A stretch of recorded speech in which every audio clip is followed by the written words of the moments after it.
This is Calcat, the Calicatster, and this is a special airing of Star Trek Strange New Worlds Episode 7, Those Old Scientists. They apparently decided to release it early because there was a convention on Saturday, so spoilers.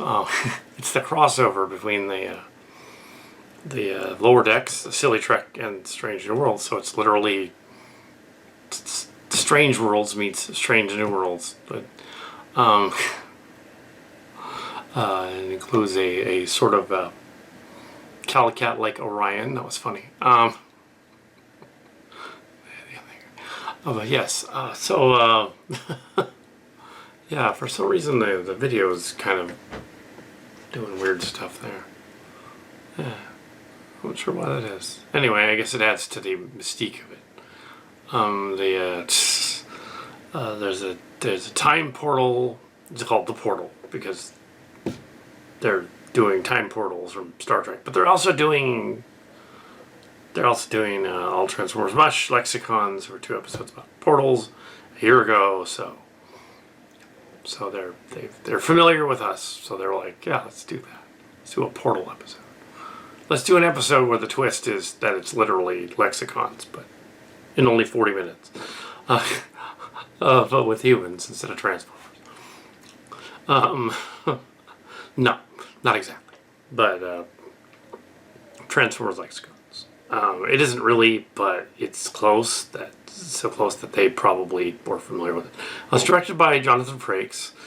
It has, Brad Boimler is pulled into the through the time portal, 120 years in the past, to Starship Enterprise from the well, it's not the Kelvin verse, even though they mentioned the Kelvin. It's the alternate Star Trek timeline in the story, which makes all of the other Abrams reboots, including Discovery, a separate timeline, really, from those of Next Gen, Kirk, and everything. But it's interesting to see a live-action version of Boimler and then Mariner, and have them be consistent with their appearance 20 years later in Strange Worlds. He appeared in that series as well, 20 years later, as well as Tendi in that one, as action figures. And they made Janeway, the Tendi action figure, Janeway, and they made an Uhura figure into Mariner. So Mariner's attracted to Uhura, wants to meet Uhura. Boimler wants to meet Spock, but Spock is acting weird, also consistent with Silly Trek.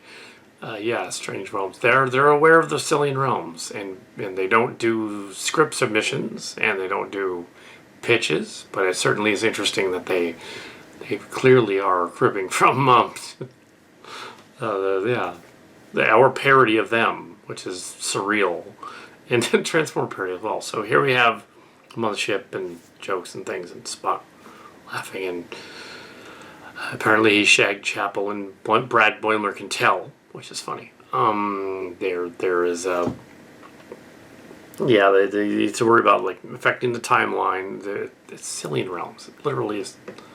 It's like the ultimate Mary Sue fan fiction story, where your character from the present gets to go visit Kirk, but in this case it's Pike. Should have been Kirk, but it's Pike.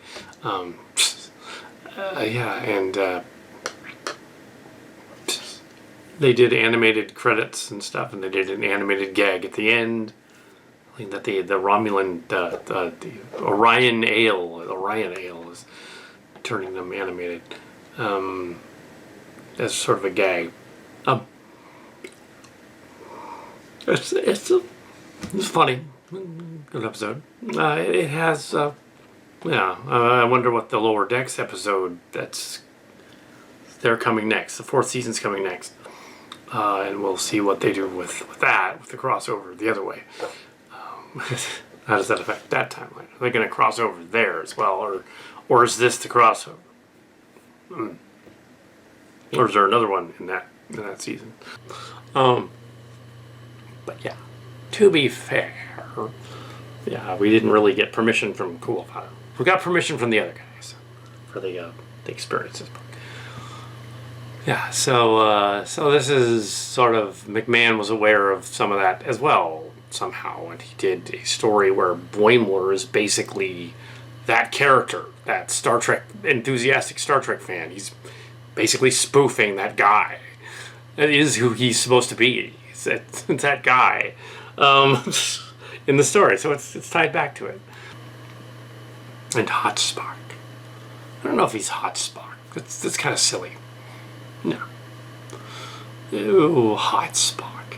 That would make the other previous Spock not Hot Spock.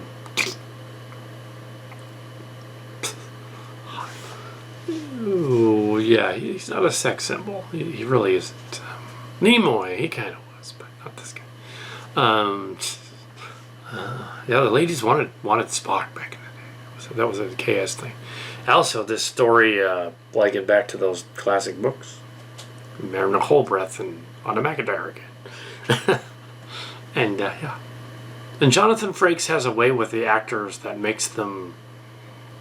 It just has a way with the dialogue that just makes it a better story when he does a story.